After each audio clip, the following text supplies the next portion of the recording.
საპარლამენტო უმრავლესობის ერთ-ერთი ლიდერი სვია ძიძიგურის განცხადებით, ადგილობრივი თვითმმართველობის არჩევნების დროს 3%-იანი ბარიერის გადალახვის შემთხვევაში პარტიები 9 მილიონი ლარის კომპენსაციას მიიღებენ. ინიციატივაზე მუშაობა საქართველოს პარლამენტში მიმდინარეობს. კომენტარი ამის შესახებ სვია ძიძიგურმა პოლიცსაჭოს ხტომის შემდეგ გააკეთა. კომპენსაციის საკითხი ჩადებული ადგილობრივი თვითმმართველობის არჩევნების დროსაც 3%-ის გადალახვის შემთხვევაში იქნება 9 მილიონი ლარის ოდენობით კომპენსაცია პარტიებზე მიცემული. ქრისტიან-დემოკრატიული მოძრაობის აჭარის ორგანიზაციის წარმომადგენელი ნებისმიერ ახალ ინიციატივას, რომელიც ინტერპარტიულ ჯგუფთან შეუთანხმებლად მიიღება და მათი პოზიციის გაზიარება არ ხდება, მიუღებლად მიიჩნევს. მხოლოდ და მხოლოდ მივესალმები ისეთ პოზიციას, როდესაც ეს ხდება ინტერპარტიულ შეხვედრებზე განხილვის საგანი. ცალკე ინიციატივა ხელისუფლებიდან მომდინარე, ეს ჩემთვის არაფერს არ ნიშნავს. ჩემთვის მთავარია ბიომეტრიული სიები, ჩვენთვის მთავარია რომ კომისიებში სათანადო წარმომადგენლები ყავდეს სხვადასხვა პოლიტიკურ პარტიებს. ეს არის პარტიების მოტყუება. ასე აფასებს პოლიტიკური პარტია თავისუფალი საქართველოს წარმომადგენელი ახალ ინიციატივას. ბადრი ცინცქილაძის თქმით, 3% გადალახული პარტიები კვალიფიციურ სუბიექტებად ირიცხებიან და გარკვეულ თანხას ისეცხებულობენ.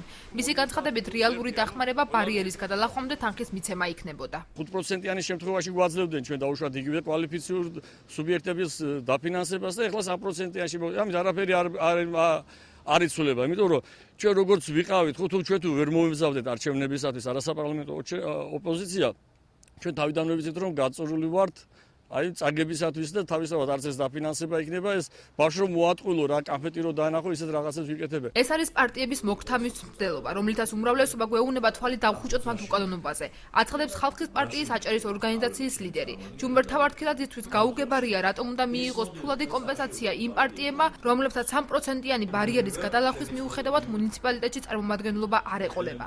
ხალხის პარტიის ლიდერი ინიციატივას ნაციონალური მოძრაობის მოდელთან აიგიავებს. თუ მე 3%-ის გადალახვის შემთხვევაში არ მეყოლება თვითმმართველობის ორგანოებში წარმომადგენლები, ეს ფული რატომ უნდა მომცეს? ეს ნიშნავს რბილად რო თქვა პარტიების მოქთამვას, რომ მათ უკანონოებაზე ხმა არ ამოიღოს. ერთიან ნაციონალურ მოძრაობაში კომპენსაციას პარტიათა დემოკრატიული განვითარებისთვის მნიშვნელოვნად მიიჩნევენ. თუმცა არჩევნებზე ბარიერის 40%-მდე ჩამოსვლას კი უკან გადადგმულ ნაბიჯად აფასებენ. ზოგადად პარტიების ფინანსურ გაძლიერებას, განსაკუთრებით იმ პარტიების, რომელიც 3%-ს გადალახავს, ამას მივესალმებით, რეალურად ეს ხელს შეუწყობს მრავალპარტიული დემოკრატიის ჩამოყალიბებას.